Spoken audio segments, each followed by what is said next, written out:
started by looking for a character turnaround that was copyright free that I could model from. I found this one on Pinterest made by Amber Komavongsa. I liked this one because the design was simple enough and I liked the way it looked. I began modelling in Maya by box modelling from a cube. I found this to be harder than I thought as I was trying to overcomplicate it too quickly. I then switched to starting with a cylinder and deleting the inside faces to make it hollow, and then extruding the faces to get a basic body shape, and kept it to one side so I could mirror it later. I did the fingers as separate cylinders so I could get the right shape for them and then attach them to the body once the hand was done. Once I had the basic body shape, I began adding more detail to match my reference. I had a base mesh for the head, so I retopologized that, and once I was happy with the model, I mirrored the body. Then I began rigging. I started by creating the joints of the skeleton and moving them into the correct place in the mesh. Creating the joints in the hand was difficult due to the way that I had modelled them, as they were slightly turned to the side. So it took some work to get them to sit in the correct place for skinning. I found out that when I parented all the joints, the hand joints moved slightly out of place, which meant unparenting the hand joint and moving all the finger joints back into position and then reparenting everything. Once all the joints were in place, I began working on the IKs and controls. I followed a YouTube tutorial by Jason Baskin, which helped me with the legs, the arms and the spine. I used IKs for the legs and arms, and I created clusters for the spine and added a controller for each cluster so that the rig could move around from the chest to the hips independently. I also added a main controller for the hips so that the upper torso would all move with one. Each foot had a separate controller with added attributes so that the foot could have a range of motion such as toe tapping, heel movement and swivel function. I set all of these to have a maximum and minimum range of movement between -20 and 20 to stop the rig from easily breaking. I also had a pull vector for the knees to keep them aligned with the rig. For the arms, I did an IK from the clavicle to the elbow and then added in a forearm joint to help with the arm twisting when the hand moved. I created a pull vector for the elbows to keep them aligned and created clavicle controls to help control the shoulder movement. I created one control for the hand which also controlled the fingers by using set-driven keys. Each hand control can curl each finger and the thumb and also move the thumb from side to side.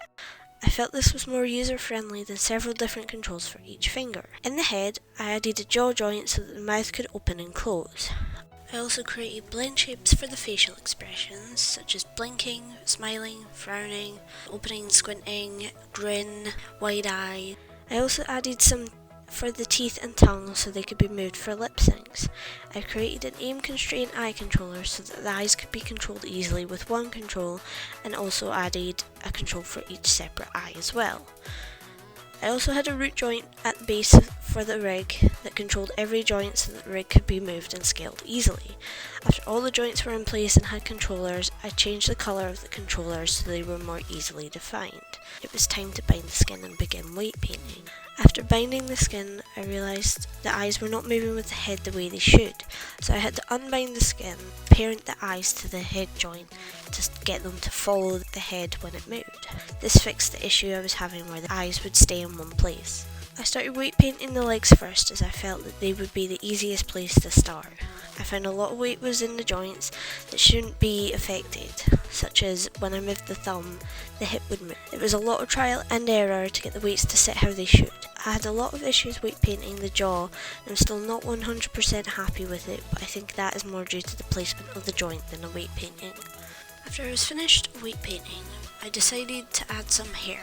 The problem with doing this so late was that I couldn't figure out how to add it to the mesh without unbinding everything and undoing all of my work, so I just kind of added the hair on and it's bound to the head joint. If I could go back and add the hair beforehand, I would. I was just having a bit of issue with how I would model it. I realised that I shouldn't have left it so late. Once the weight was all in place, I double checked every single joint to make sure there was no strange values sitting on there and that it was all zeroed out. I then double checked to make sure that every joint moved the way it should, or it was close as I could get it. One thing I noticed was that the foot joint on the right hand side, something had gone wrong there. So I did a quick fix for that, but if I could go back I would figure out exactly what went wrong and fix it properly than doing the quick fix. After I double checked everything for the weight to make sure it was all correct, I then created a control for the blend shapes so that it was more user friendly than going into the shape editor or doing it from the attribute editor.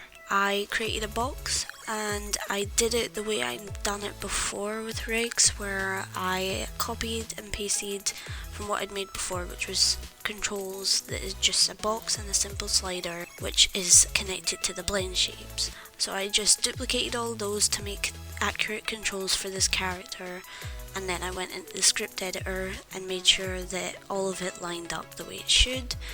And then once it was all scripted, I created the expressions. Now the character has a proper control for the facial blend shapes that is more user friendly.